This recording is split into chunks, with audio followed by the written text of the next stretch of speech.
Hey, does anybody have a flashlight in here? Seriously, how am I supposed to make a video if I can't see anything? Hang on, let me see if I have something at hand that I can find that can actually illuminate this area. Wait, hold on. I think I got something. I got a flashlight! Look at that! Let's turn it on and see how it does. Pew pew! And the flashlight is on! Welcome back, this is Sprues and Studs, and today we are going to be taking a look at a McFarlane action figure, believe it or not. I know, it's been like a long time since we've taken a look at a McFarlane figure, right? So I figure now is probably the best time because, again, who wants to keep seeing Joy Toy over and over again? So the figure that we're going to be looking at today is the Darktide Vet Imperial Guardsman that was released by McFarlane probably, I think, sometime in January of 2023. I can't really remember off the top of my head. So let's just dive right into view and take a look at it. Time it open up. Open wide. All right, we have released this veteran guardsman from its plastic tomb, and let's see what is up with it. You always know that I love reviewing the weapons, so let's just take a look at what's going on. Starting off with, this is cute. So, in the Warhammer fluff and lore, you have something called a las gun, and we affectionately call them flashlights. Now, exactly what would you call a las pistol? If a las gun is a flashlight, what is this? A pen light? But anyways, this little diminutive thing is kind of cute looking, to be honest. I'm so used to reviewing Space Marines. I'm looking at meaty bolters all the time, so this is a little goofy on the scale of a Space Marine. But regardless, just take a looking at the las pistol. It is a 100% replica of a Imperial las pistol, and there is really no deviation whatsoever from it. With McFarlane figures, we already know that you're not going to get a lot of shades, so this is no departure from that. You're getting basically a gray shade and a silver shade, and that's pretty much it. Putting this little pen light down, we will get to actually something really beefy here. Obviously, we have another Chainsword. This is the Imperial Guard version. And actually, I like the details on this Chainsword. There is a ton of it compared to what you would normally find on a Space Marine. Usually, a Space Marine Chainsword is just completely flat and black up here with nothing else whatsoever to differentiate it. And it's got this little area too. But what I really appreciate is this has a lot of detail going on. And obviously, you have the Astra Militarum logo over here, and you have a bunch of detail with the Chainsword itself up here too, as well as the detail down here.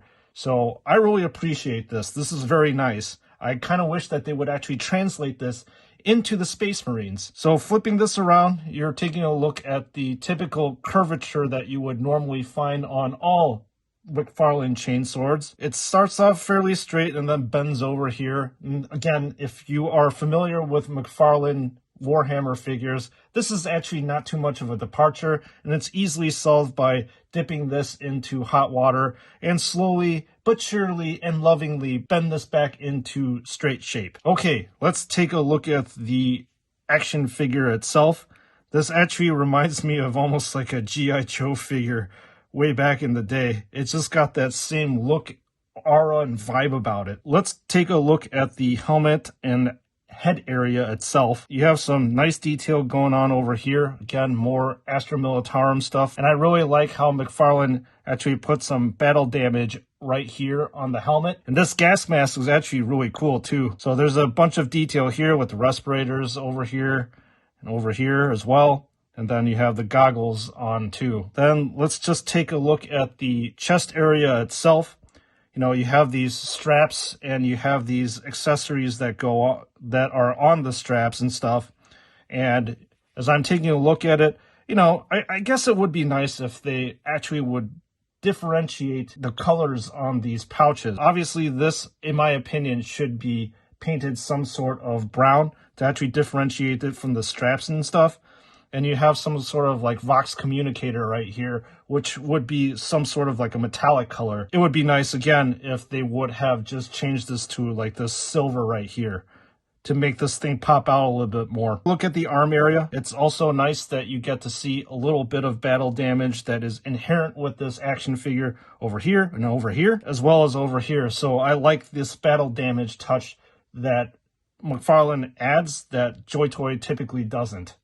I know this is not a comparison video, but sometimes I like to compare things. Let's check out the belt area and all the accessories that come along with it. And there's actually a lot of accessories here that I'm really impressed with. So you have this canteen over here that jumps out at me. I like the detail. You've got the screw top and the body of the canteen has more Astra Militarum iconography up here, more pouches, a very, very prominent belt buckle that kind of actually attracts your attention to this area because it is very shiny compared to all the drab kind of coloring that you're seeing on this action figure.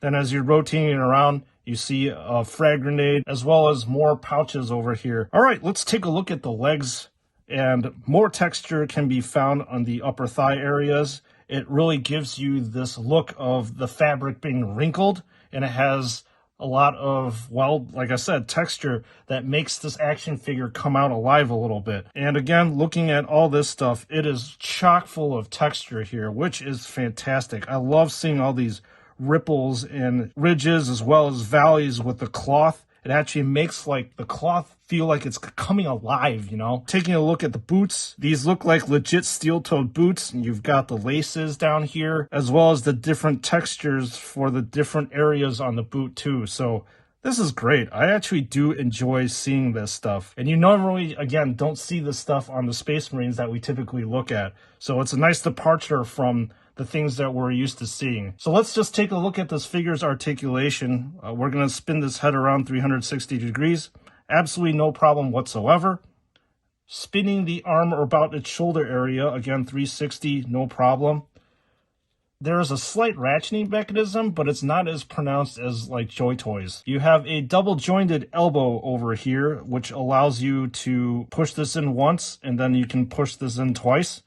As you can see over here, it can almost bend 180 degrees because of this, if it wasn't for the bulk. The wrist area is 360 degrees of rotation, and it's got a little bit of wobble, but not as much as a Joy Toy one. With regards to the rotation of the torso, you're not going to get 360 degrees of rotation, mainly because of these straps really confine that rotation right there. So this is about as much rotation as you can get from the guard.